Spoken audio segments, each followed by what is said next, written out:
Another really good plot for, well, figure level plot in Seaborn is the LM plot. Now, whereas the rel plot pays special attention to understanding relationships, linear model pays more attention to understanding the linear relationship, the linear correlation between our data. So it's a little bit different and enables us to do slightly different things.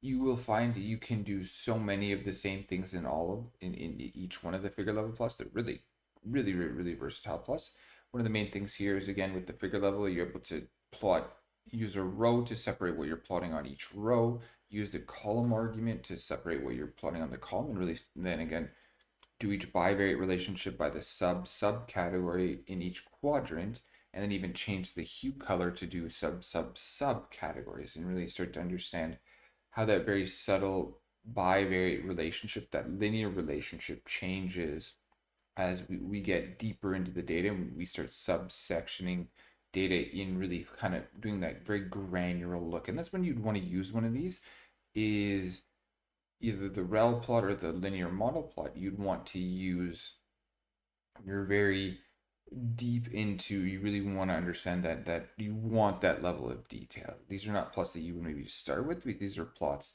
that you can use to investigate a little bit further and see if there's something that you're missing when you get down into that level of detail. Especially you would want to make sure that you have enough data to support these relationships at that point.